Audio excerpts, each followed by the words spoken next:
Good morning, everyone. Warm welcome to this webinar on decarbonizing district heating and cooling, a profitable pathway to net zero. I am Aurélie Beauvais, the Managing Director of Euroheat and Power, the European District Heating and Cooling Association. And we are very happy to host this webinar in collaboration with our member and partner Wärtsilä. And this webinar is going to deep dive into the challenges, the drivers, and the key success factors for the decarbonization of heating and cooling. But not only, we're going to deep dive also into the important synergies that we can unlock, looking also from the decarbonization of the heating and cooling sector, also from the perspective of the power sector and the huge flexibility needs that we see are appearing and rising at system level. As you all know, or if you do not know, I hope now you will have no doubt after this conversation that district heating and cooling networks are a very important solution for heating and cooling decarbonization. We had a summit at Euroheat and Power in Brussels 2 weeks ago with the presentation of a breakthrough study from the Aalborg University, and it found that we would need at least 50% of district heating and cooling network in the European heat mix by 2050 if we were to achieve our climate and energy targets, and mostly to achieve an entirely climate neutral heating sector. Of course, district heating and cooling networks are essential to tap into a lot of clean and renewable resources, which are yet to be used in Europe, like excess heat recovery or renewable heat sources. But it is also today an infrastructure which remains highly fossil dependent, also in a lot of countries. And this is why, as we are contemplating our expansion and decarbonization, we also need to address our own decarbonization and the cost-efficient pathway to it. That is going to be the theme of our conversation. Before engaging into the panel discussion, I am very happy to introduce Gerald Awe, Vice President of Compass Lexecon.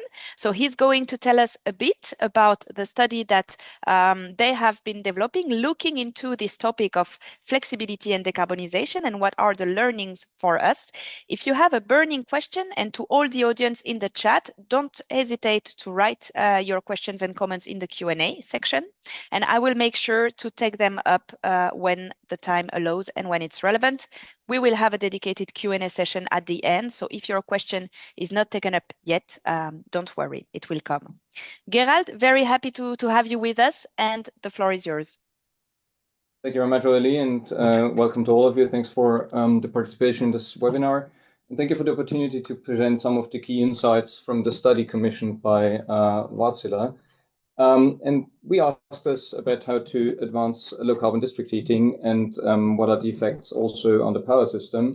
And as a starting point, we therefore looked into what is the current state of district heating in Europe. And what we find is that quite a lot of countries still rely on fossil fuels for district heating, and particularly coal makes up a very significant share of district heat generation in quite a lot of countries. So we found 11 countries where coal still makes up more than 10% of heat generation. We then also looked into the power sector and the broader power and district heating sector combined in the emissions of the sector. And what we see there is that as of today, about 2/3 of the emissions in the power and district heating sector still result from the usage of coal, from coal firing, and that basically already by moving to the usage of gas-fired generation, the emissions could be reduced very significantly, even before looking into the usage of clean gases, biomethane or hydrogen for firing. So already there could be some sort of like very significant reduction of emission. And against this background, we reviewed the policies of some of the EU member states that currently rely significantly on coal-fired generation. And what indeed we find is that there are political plans to deploy significant gas-fired capacities over the next years. So within selected countries that currently use a lot of coal, we found the plans to deploy about 18.5 gigawatts of gas-fired generation already until 2030. On the one hand, to remove dependence on coal firing, and also to keep up electricity system stability there. And when looking into technologies that can be used to produce gas-fired electricity and heat, gas engines are one of the technologies that are available.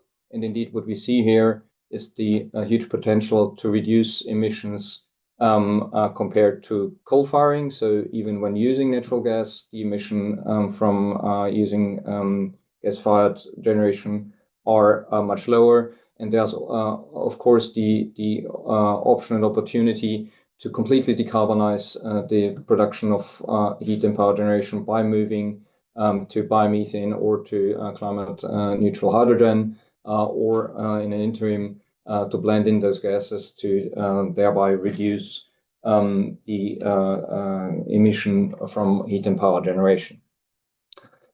And when we're looking into the question of an investment into such technologies, the question is how to monetize such an investment and how to use and operate such CHP plants going forward, and how the evolving markets impact these investments.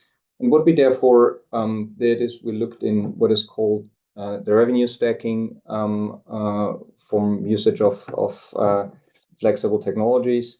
And what we established here, both on a theoretical way, but also by discussing with district heating operators or operators of CHPs, are the various sources where flexible generation technologies, CHP technologies, can generate revenues. And that's, of course, going beyond the standard heat sale revenues that are the standard way of monetizing district heating generation technologies. There are various ways of monetizing such technologies on electricity markets.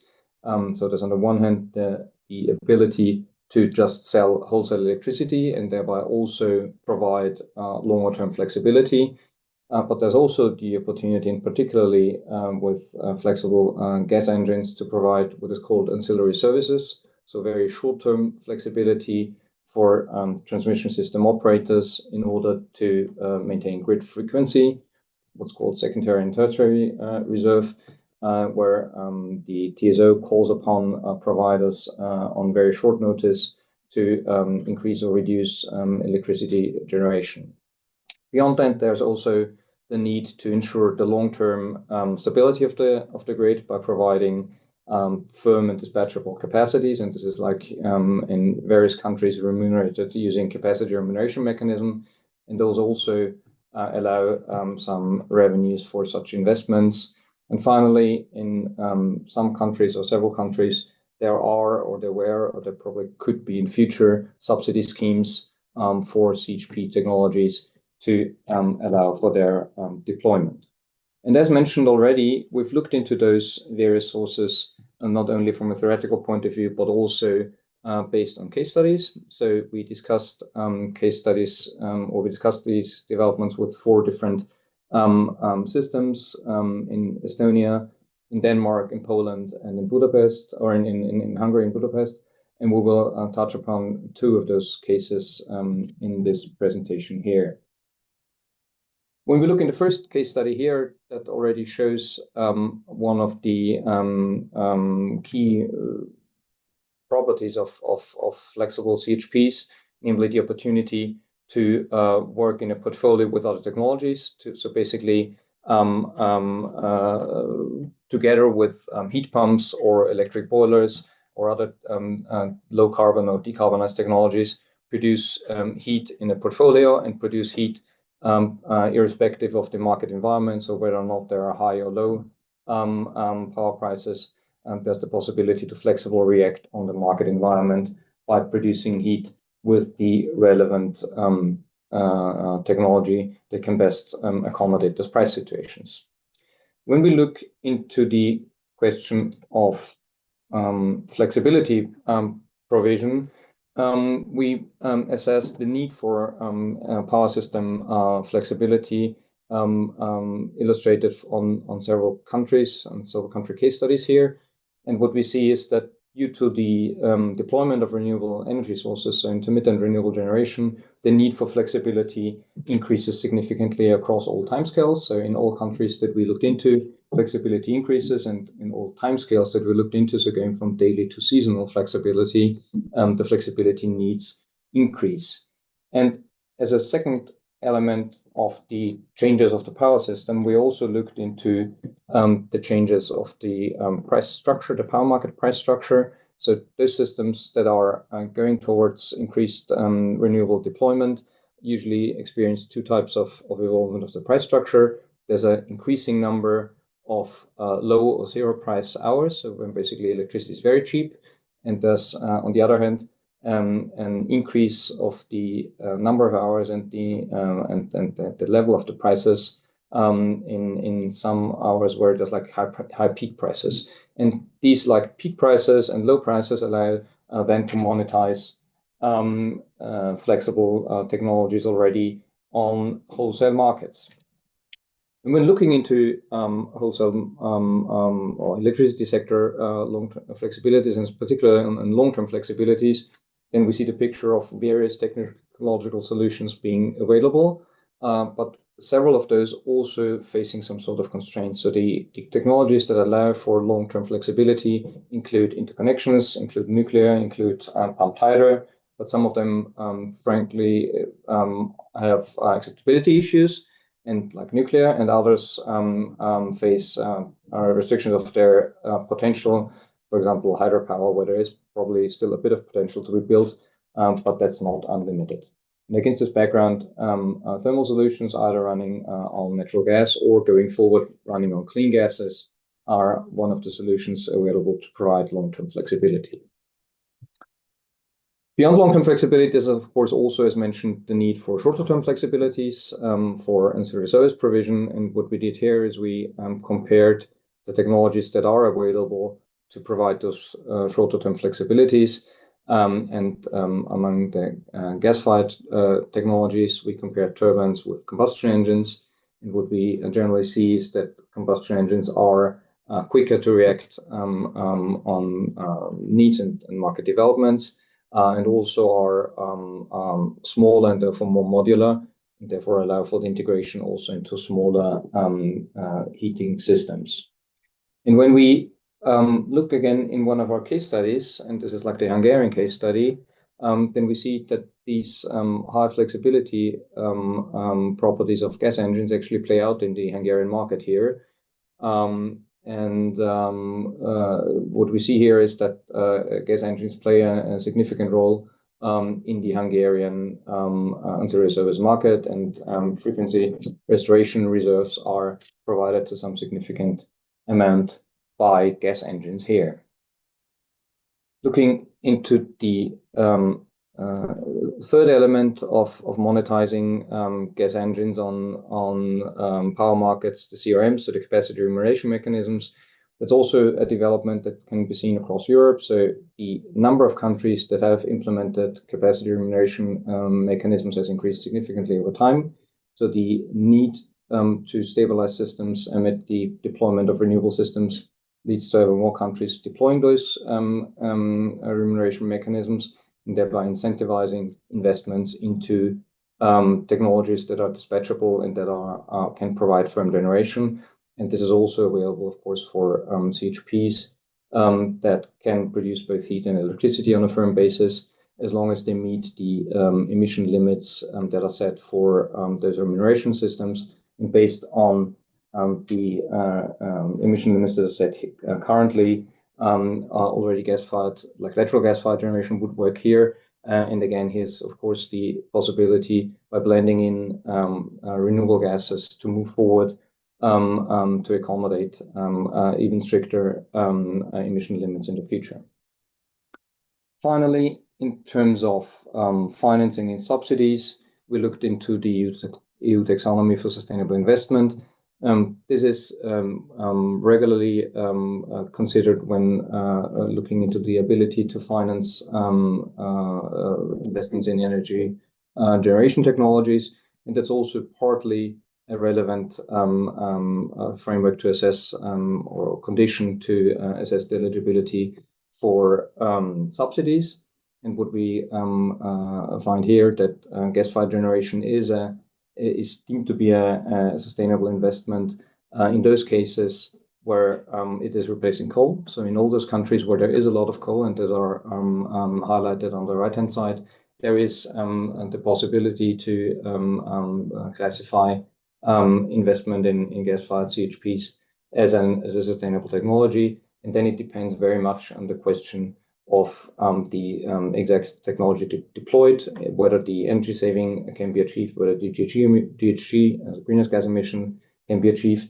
And those limits that are currently set can be achieved by state-of-the-art technologies of gas engines already. And again, the more stricter emission limits and the ability to use low carbon fuels is established or is possible with CHP technology, with gas-fired CHP technologies, and particularly gas engines already. I think that were the key issues that I want to bring to you. So to start with, we have still a bit of decarbonization work to do. On the other hand, we have like flexible solutions that can work in tandem and in portfolios, including electric technologies and gas-fired technologies. And there are various ways of monetizing gas-fired technologies that depend on the country. But usually that's more than just producing heat with those technology. And finally, those technologies are compliant with the taxonomy and other emission limits already now, and more stringent emission limits going forward can be met by blending in renewable gases, as indeed those technologies can do. Thank you. That's all from my end. Back to you, Aurélie. Thank you, Gerald. Very interesting presentation and a lot of food for thought, I think, for our upcoming panel discussion. Maybe before I start the panel, I just see two methodological questions for you, Gerald, on the chat. So yeah, I don't know if you want to address it in written while we will continue the conversation, if you can, or do you want to address them orally directly, looking at the questions? I can answer them here. I can answer them in the chat. Yeah. Okay, perfect. So yes, it's Moltgat or Albrecht. Sorry, hard to say from a French perspective what is the name and the last name, but we saw your questions and we're going to reply to it. All right. Now, as we said, very good food for thought for the conversation. And I'm very happy that we are welcoming a diverse and expert panel from all sides of the industry and all sides of Europe. So welcome Art, product market lead at Gradient. I think you're dialing in from Rotterdam. Is that possible? Yeah, that's correct. From Rotterdam. Great. Welcome Louis, Director Growth and Development at Wärtsilä Energy. Where are you calling from, Louis? I'm calling in from The Hague, actually, so next to Art. All right, so close enough. Welcome, Monika Morawiecka, Senior Advisor at RAP. Where are you calling from? Zurich, Switzerland. All right, that's good. We are still though in the in the central southern part. And Roberto, where are you calling from? Roberto Cusano, Head of DHC Engineering from IREN. Yeah, well, good morning. I'm from Turin in the north of Italy. Wonderful city. We had our congress there in 2021. It's a very dear memory. So glad to have you all today. Let's start the conversation. I mean, Gerard spent 10 minutes also to walk us through the main findings of this study. Maybe just do you have some reactions already to the presentation that was made? Some key takeaways? What did it inspire you for the theme of today's discussion, decarbonizing district heating and cooling, and the notion of cost-efficient pathway? Maybe some immediate reactions before I dive into the questions? Yes, Art? Yeah, I can add something there. Yeah, first of all, thanks a lot, Gerald, for the interesting overview. And I think it's clear that for both for the power grid and for the district heating grids, there's a lot of value if we look also at how fast cogeneration assets can respond to price fluctuations. But I think what was good that you highlighted, that it's also part of a broader portfolio for heating operators. So, for instance, Heat Roadmap Europe predicted that 25 to 40%, if I'm right, of the heat supply in 2050 will be large-scale heat pumps. So if you think about a heating company having large-scale heat pumps, usually they also have storage or are investing in that, and have cogeneration assets.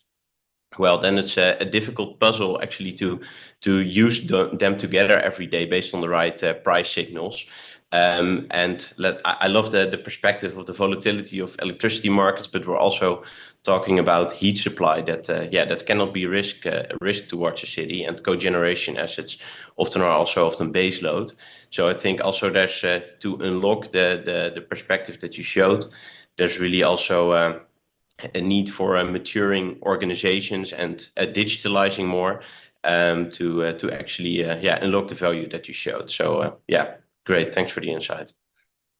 Thanks, Art. Indeed, very interesting, I think, for today's conversation also to discuss the midterm and the long term, because there are indeed different time horizons in this journey. Roberto? Yeah, well, I was very impressed by the Denmark case study because the heat load is essentially flat. And in Italy, we have an additional obstacle that is not technical but cultural, because people prefer to turn off their heating system at night and turn them on in the morning. And this causes very high peak demand. Just to give you some numbers, the ratio between the peak load and the base load at night is about 1 to 10. And this says that the decarbonization process needs to pass through a change of the behavior of customers too. This is also a point of discussion.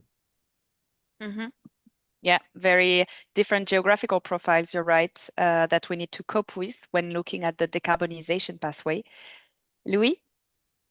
Yeah, just a quick one. I mean, we had the benefit of watching this study unfolding, and it was just interesting to see how multifaceted district heating is and the role it plays systemically. It was literally like reading a book with different chapters. You know, every time Gerald and the team does an interview and comes back with the data, it's a different perspective on the same kind of challenge, and it just shows all the different perspectives coming together. Mm-hmm. I agree. I mean, as a indeed district heating and cooling representative also here, I'm amazed, I would say every day almost, by the versatility of the technology and what we can achieve, and the systemic perspective which you brought, Louis, that I hope we're going to cover in detail also in this conversation, because it is indeed what we should be talking about. We've been addressing a bit the transition in silos, looking at power separately. I couldn't say that we looked at heat that much, because what's for sure is that we still have a lot of progress to do with regards to decarbonization. And what we see more and more is that actually those sectors are very strongly intertwined, or could be intertwined even more strongly. Maybe starting with you, Louis. This webinar is called A Cost-Efficient Pathway to Net Zero. We would think that, of course, naturally, any transition would need to be cost efficient. Why are we even talking about cost efficiency? So I wonder why you wanted to pick this angle in particular. Are there some learnings from the past, from what we have seen across different countries? Are we not doing it right? Yeah, I think there's two things to that. The one is, per technology, it's always easy to talk about how much needs to be spent. But when you start stacking up the different technologies, your solars, your winds, your district heatings, your grid infrastructures, digitalization, etc., hydrogen networks or future fuel networks, it adds up to trillions and trillions of dollars.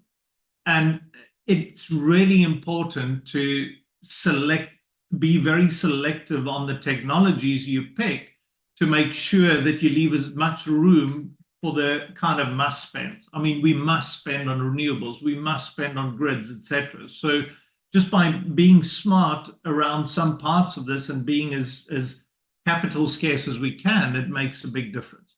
So I think that's the one side of the aspect. The other side of it is just the mindset shift. We can't spend everything today. Even if we had all the money in the world, you can't spend it today. And it's not just about the physical building of the assets. It's also about the supply chains you need, but it's also about the systems thinking. There's a lot of change in systems thinking that needs to happen here.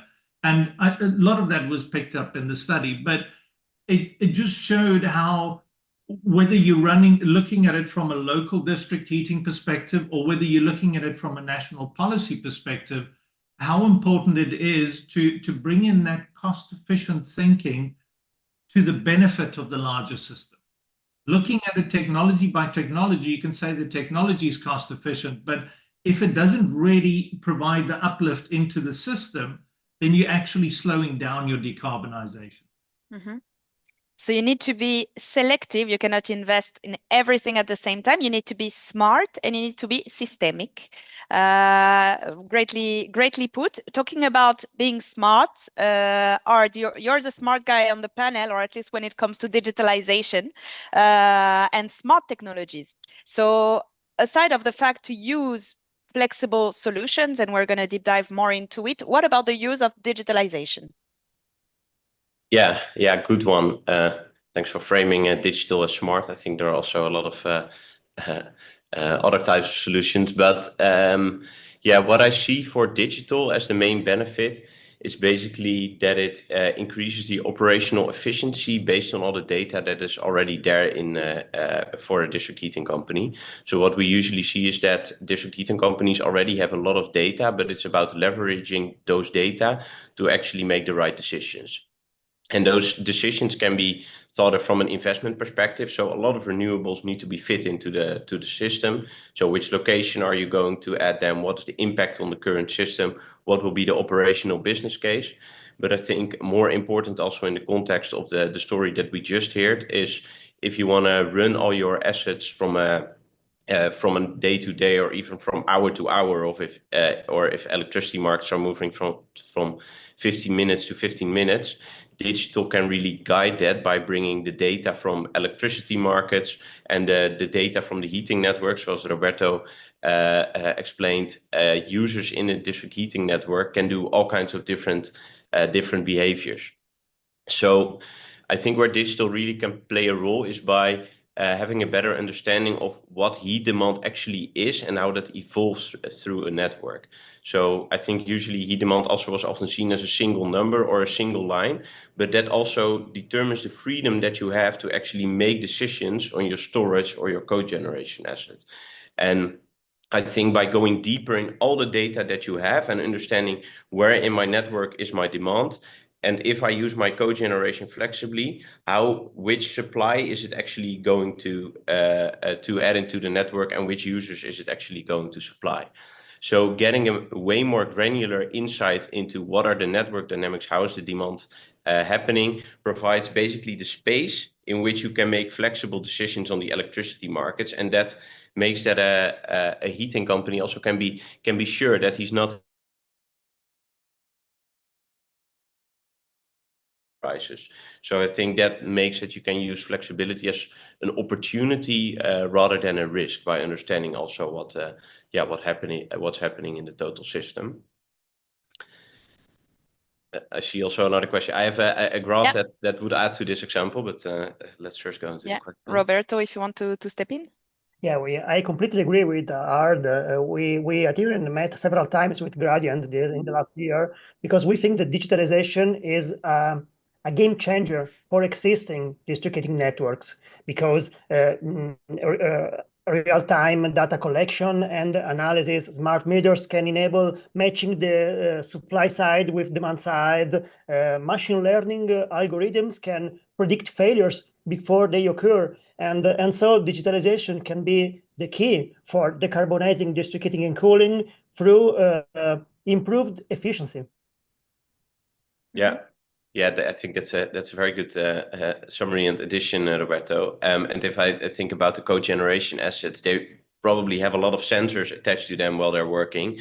there are users in the network who have a lot of sensors about how actually their behavior is, and all the electricity markets also are updating their data every time. So combining that data into a digital way of thinking and balancing the optimal throughout hours and days, I think that is where we could really go into a more flexible operations. And I think one benefit also, if you think about understanding, getting a full granular insight and understanding what's the flexibility also in the network, is that it usually comes immediately with some benefits on, for instance, lower temperatures. So indeed, flexible operations and flexible productions is one, but the other one is improving the network operation. And I brought one graph to make that point.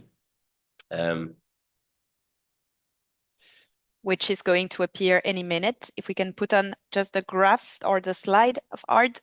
So let's say if you start working with the data to actually understand what is the flexibility that I can use for my cogeneration asset, then usually you also find how actually the demand is happening in the network. So for instance, if there's a Tuesday in November where it's 5 degrees, or a Tuesday where it's Christmas and it's 5 degrees, still the demand for office buildings, hospitals is quite different. So understanding the demand from hour to hour actually also ensures that you can use flexibility, but also the best temperatures in your network. And what you see in this graph is that the red dots, those are the original heating curve that is calibrated based on the ambient temperature, but the black dots are basically the every hour predictions on what is my demand, and based on that, it can be understood what is the forward temperature, which is then usually lower in a dynamic way. But that also translates back, for instance, to front loading the network with heat that you can produce, for instance, at higher electricity prices, using your storage in a smarter way, and so on. So I think understanding the flexibility of the network and using all the data is going to also have the benefits for utilizing all the price patterns that Gerald showed in his study. Mm-hmm. Thanks a lot, Art. I would like to come back later because you mentioned flexibility as an opportunity rather than a risk. Interested into what type of risk you're referring to, whether it's just something that the fear of not being able to supply at any time, that's just what you mentioned here, or okay, yes. Yeah. Thanks a lot. Okay, looking to you, Monica, I think here there are different considerations. Of course, in theory, we do see that all those technologies are adding up very well together. We have some good case studies and market examples, and we see that, as it was highlighted in the study, quite a lot of countries are concerned by the need to phase out fossil and also the challenge of phasing out coal. So countries with high coal dependence, Poland, Czech Republic, Greece, Slovenia, Germany, were I think the ones with the highest share here. They are faced with the need to decarbonize their district heating and cooling system. And it's true that a lot of them have, at least in the medium term and before the war in Ukraine broke, chosen the best way of coal to gas. I think the study did highlight that it was reducing by about 35% the emission of the sector.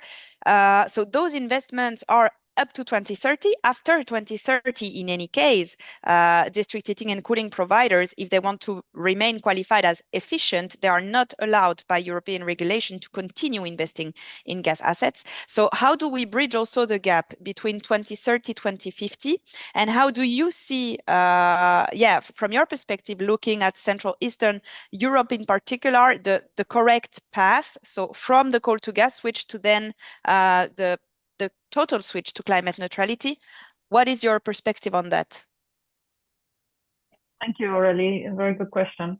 And let me first start that the phrase "switch from coal to gas" is so very 2010s, and we are in the 2020s, I think now. So this was really the talk of the past, and I think, and it's only natural that people like to think in quick and easy solutions or simple solutions. So looking at a coal CHP, let's replace the coal CHP with a gas CHP, we're done, at least for the medium term, as you said. But I don't think it's this simple. It's not replacing one block, one unit with another. It's building a puzzle. It's really a puzzle of different technologies. And I agree with what Louis has said before, that it's difficult to build that puzzle because of financing constraints, and having to build everything at once is difficult. But nevertheless, we have to sort of stack building these technologies. And what I mean here is what on one of Gerald's slides was shown on the Danish example. You've got heat pumps, large-scale heat pumps. You've got heat storage, very important. You've got electric boilers. You've got biomass sometimes, waste heat. In some places, deep geothermal. You've got all these different technologies that then you will combine and optimize via digitalization. That's absolutely essential, and flexibility is essential. So I think, and maybe let's just take a step back. Two main premises. District heating will be important going forward, very important for decarbonizing heating usages in Europe. And second of all, flexibility will be essential, absolutely essential to that goal. I think when I look at the principles that we will need to guide us through this journey, because as you said, this will be a journey. We will have some technologies now. We will switch to something else later. What that else will be, by the way, we don't fully know, I think, how we will reach the end goal. I don't know for sure. And I think we don't have to know, because sometimes I think we make this mistake of really looking at the hardest things first, whereas 80% of the journey we can do with technologies that we have now, and let's focus on them first before really worrying a lot about this end goal.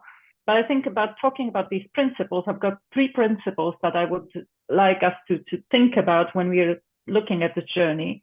The first principle would be efficiency first. I know it's now a cliche sort of phrase around Europe. Nobody really knows what it means, or some people will only say it's, oh, okay, fabric insulation and building fabric improvements. But it's not only that. Efficiency first in production, distribution, and use of heating will be really important.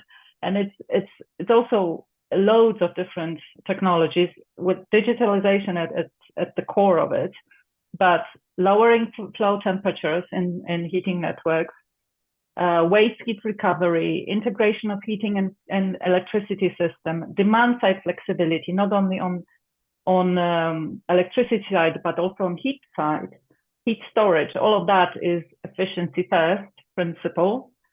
And the second principle I would like to talk about here is local heat planning. I think we really need to look at the local heat needs, and really it's case by case basis, and building capabilities for local heat planning will be really important. And lastly, and I would not go into details, end user protection, self-explanatory, but if we don't take users on board on this journey, it will not happen. Mm-hmm. Thanks a lot, Monica. Thank you for recalling that. I think you're totally right. Huh? And efficiency first, we see that also very much in Brussels. The way the term of efficiency is conceived indeed is very much as at the end use point. People think efficiency equal building, but it's true that at system level, we have so much inefficiencies and so much losses, and waste heat is one of those as well. Huh? The amount of heat that is today released into the air and that district heating and cooling network could actually capture is absolutely enormous. So can't agree more. The district heating and cooling will be important. Flexibility will be essential. Yes, we will come back to the energy system integration element, because I think that's a very interesting aspect of this study. But before we go into that, there was a question in the chat, which Gerald already answered, but I think it's worth bringing it up because, as Monica, you referred again to the idea of a puzzle, which was brought by Louis, and Ard, you also mentioned before this idea of 30% large-scale heat pump in 2050 and bridging the gap between heat pumps and CHPs.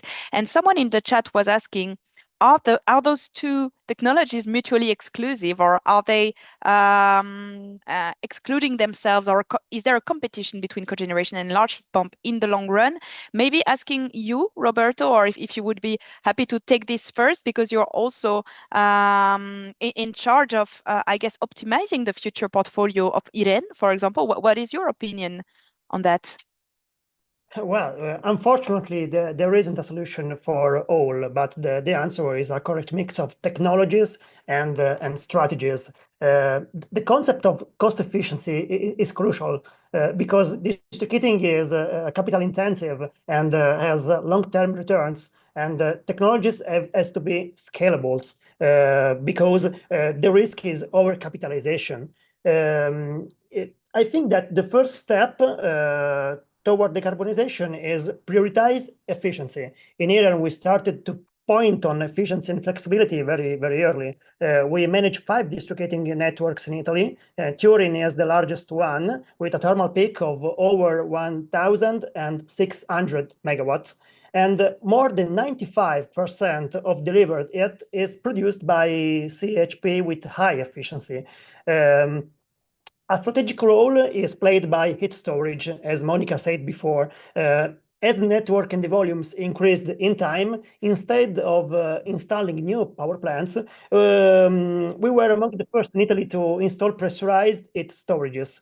And today we have only in Turin 25 tanks with a total volume of 20,000 cubic meters.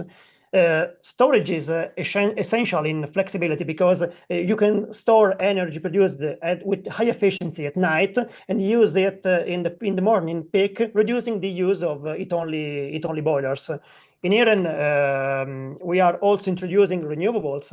In Turin district heating network, we introduced solar thermal system 2 years ago, and heat from waste to energy 4 years ago. And meanwhile, we are investigating in advanced solutions such as large heat pumps or geothermal systems. We are at early stages, of course, but we are starting to study about it. To conclude my speech, well, the point is that we are changing our traditional vision. We need to think different. For example, we would start considering also end users, not only as consumers, but also producers. This is the concept of prosumer, but the coupling of solar thermal, storage, district heating, heat pumps, even at domestic level, is crucial to reach the point. Yes, thanks for that, Roberto. I see that Monica, you raised a hand. Do you have a remark? Yeah. Just wanted to answer also this question from the chat from my perspective on the taxation of gas in relation to electricity, because at RAP we actually do support this very much. We call it rebalancing of taxes, because the electricity is actually taxed more than gas, and it's mainly because of another sector of the heating sector that we don't talk about in this webinar, but the individual heating sources, so individual boilers and heat pumps. So we do support this notion that tax or rebalancing of this taxation should happen to improve incentives for heat pumps at the household level very much, but also for CHPs and for large scale gas plants and all of that. I think it's good to think about it as, gas is not a transitional fuel. Gas is a transitional capacity. We will need those capacities. We will need those capacities for sure. In times like last week, we had a Dunkelflaute event lasting a week, but those capacities will not use a lot of gas in a year. They will be there for mostly for reserve purposes. So this is how we should view it. It's really, we need those dispatchable capacities, but they won't be using a lot of fuel. Art? Yeah, I think it's a very good question, and I think Roberto, the case that you explained, it seems that there's indeed no single solution that we cannot say, well, you're 1600 megawatts, well, let's do fully heat pumps and then we're solved. Because then if the electricity prices are too high, then you still have a problem in terms of your the cost of heat. So we did a research 1 year ago on leaders in Scandinavia, where we interviewed 20 district heating companies, and one of the principles that came out was multi-fuel capability, to actually have all the different kinds of assets that if prices go up, for instance, biomass, it might seem a good solution, but at some point, maybe it's too expensive, that you can switch to one of your alternative sources. So a resilient district heating system consists also of multiple fuels. And I think what I would add to there also from a digital perspective is that traditionally district heating assets are often designed for their peak capacity to ensure that you have the load on the coldest day, to ensure that you always have sufficient capacity. However, I think in the if you have an asset, if it most of the year it actually runs at lower capacity than your peak capacity, and the efficiency of that asset usually is lower than during the year. So I would also advocate for having a peak business case or a design, but also a design for the full year, which deals with the flexibility of the system. So the electricity prices are moving every day, the capacity that you need on different assets are moving every day. And by getting an idea also on the flexible capacity and the flexible business case, you go into the real value of what a specific asset could add to a system.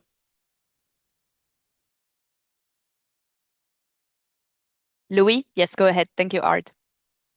I just want to touch on what Art said as well, and we see this so often when everybody loves designing stuff for peak capacities because that kind of ticks the box. But when you come to part load, which is really where the stuff happens, it's a very different picture. And the more you bring in the renewables, and the more the grid connections and wheeling of those green electrons start happening, the more things start running at part load. And I think that's one fundamental thing about gas. You need to think about decarbonizing gas from the base load up, not from the balancing down. Because the base load is where you want to chip away. So your big CCGTs, those kind of things, when you have enough renewable critical mass, you want to chip away there first. The balancing bit comes a bit later in the decarbonization journey. Mm-hmm. And the other fundamental is, I mean, doesn't matter what kind of gas technology you're getting, you cannot invest in it if it's not future fuel ready. It has to be. Because ultimately, in quite a few years from now, that'll be your last mile of your decarbonization. But to first get there, your first priority is first get off from coal, as the study showed, but secondly, chip away at the gas from the base load up.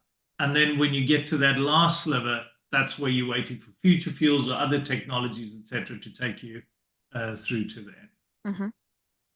Yes, indeed. So the baseload versus balancing, I mean, it's sure that we do see this need for transition capacity, which Monica brought up, which remains. And indeed, thank you also, Aurélie, for bringing this also, I would say, more regular, not intraday, but also the flexibility is happening all the time. And the optimization can also happen not only in a seasonal manner, but every day and in the way we use our assets. I think it was good also, thank you, Roberto, for bringing the notion of prosumer, because often I think district heating and cooling is perceived as kind of a very, big, centralized, and flexible infrastructure. And what we see is that the more we go, the more district heating and cooling networks are also evolving and complexifying themselves with digitalization, with microgrids, with demand response, and that unlocks also whole new opportunities for flexibility. Maybe just a little follow-up question also to you, Louis, because you mentioned future fuel ready. There is a question in the chat about fossil-free district heating. Can we achieve that? And I just wanted to, I mean, I think Monica did point out rightfully that we don't have a crystal ball, but we know that there are very immediate things anyway that we can achieve to get a lot of things done. With regards to the role of gas in district heating and cooling, we see that with the conflict in Ukraine, with now the situation in the US, there is stronger pressure for the use of gas-fired assets. We can even sometimes foresee that maybe Europe will face more and more gas scarcity in a way if our key partners are becoming increasingly reliable. So how do you see also the evolution or the role of gas engines in the future? How do you see them evolving? Maybe you started started inducing some answer with your base load and balancing approach, but just how do you see the future role of those technologies? I think maybe just starting with what Monica said. I mean, anybody who tells you with certainty they've got a clear path towards decarbonization is either trying to sell you something or they want votes for something. It is incredibly complex, and we just can't look that far ahead because there's so many variables, and it's systemic. You know, it's future fuel networks, grid connections, digitalization. I mean, hopefully one day even we have more harmonization between heating and cooling markets and electricity markets, because that's really where they need to get together, right? But to get back to the role of gas, you simply can't take it away today, but you want to be as scarce as you can with it.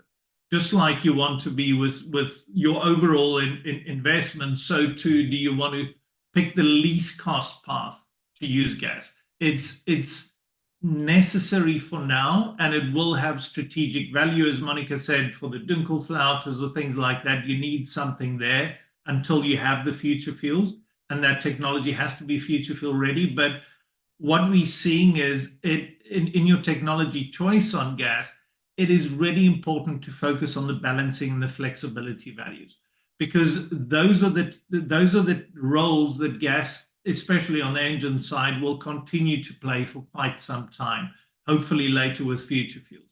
But if you're focusing it on total, as Art said, full load efficiency when you're meeting peak demand, it's a perfect design for a circumstance that happens very few times a year. And for the rest of the year, it's much more messy, and you need dynamic markets, as Gerald was mentioning, you know, good market discovery, good price discovery, and technologies to match that. Why? Because the renewables are happening in minutes and seconds. And because of that, you need the dynamic response to match it.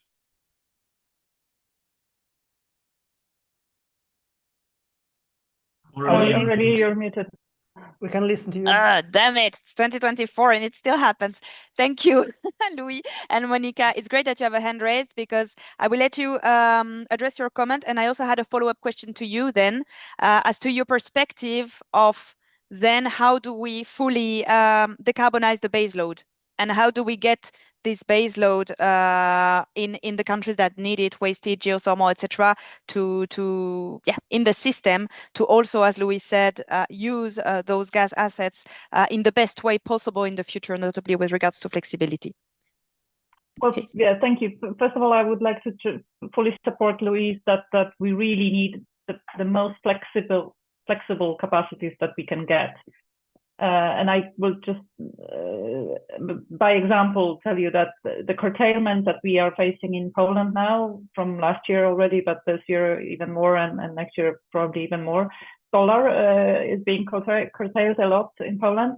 And it's really because of inflexible coal power plants in the system that are needed for the peak, for the evening peak, but they can't ramp up and down quick enough to really respond to the need of the system with variable renewables. So I fully support that if we need fossil fuel generation, this dispatchable generation, and we will need it for some time, we need it to make it as flexible as possible. So that's number one.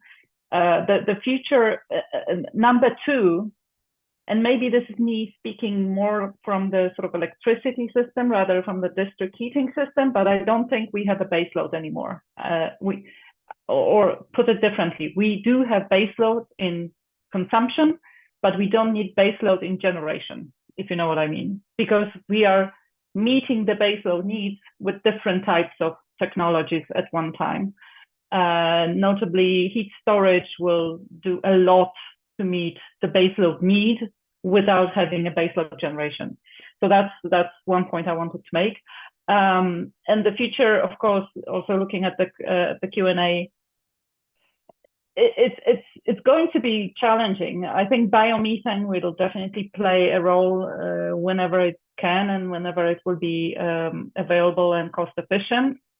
And that would be probably my first first sort of go-to technology or go-to fuel in terms of replacing natural gas. And further on, I wouldn't want to use hydrogen here because I don't really believe it's going to play a big role, maybe very marginal.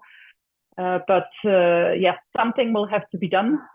let me finish with that. But I think before we get to that, we really need to scale all these different other technologies that we already have available: heat pumps, large-scale heat pumps, the heat storage, geothermal, solar thermal. As Roberta was saying, it's already happening. We need to just scale it. Yeah. Thanks a lot, Monica. I think that what would be great now, because I see that in the end, there are questions on the, how we can best unlock also the revenue stream and the value of energy system integration and flexibility for the future. To monetize it, that's the term that Gerald used. I think you mentioned, Monica, that it's not that we don't have baseload, but it's just that baseload is a mix of a lot of assets now. It's not one single thing. It's just a lot of technologies combined that will still provide the baseload production, but it's a puzzle, as you said earlier. Because we have about 3 minutes left, maybe we can step over a bit more. But I just wanted to ask you all also to keep in mind the fact that we may have at European level a revised heating and cooling strategy.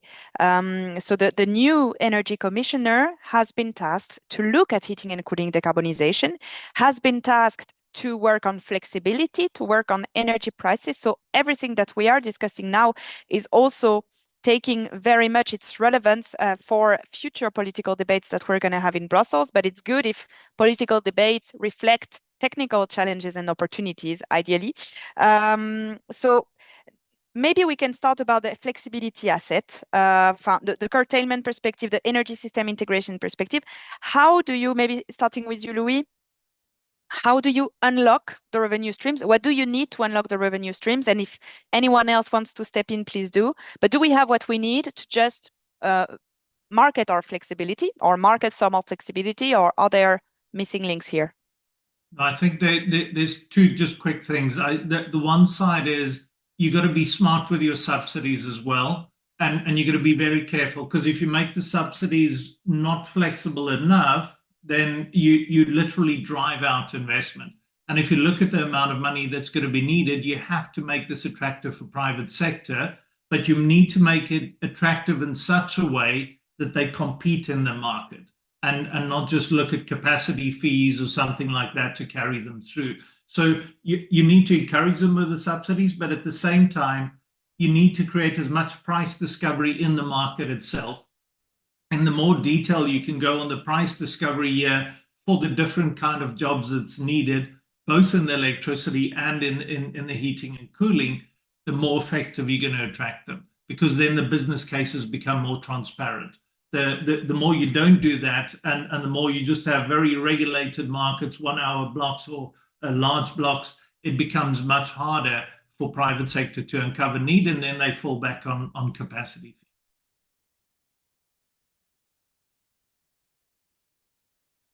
Aurélie, you're on mute.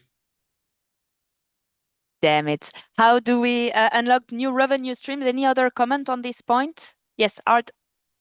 Yeah, a comment from my side. I can make it very lengthy, but we don't have that much time. What I think is that they're being made good steps on the multi-fuel capabilities, and I think gas engines are indeed a part of the solution. So we need a dynamic response to actually utilize that. I'm very happy also in the presentation that you showed a 5-day period, showing that every day is different and not only a hottest or coldest day. And I think we have a lot of data and we have better assets, and we now should bring those two together to go into smart optimization strategies and digitalization to actually put the puzzle together and make it work from day to day. Mm-hmm. Thanks, Art.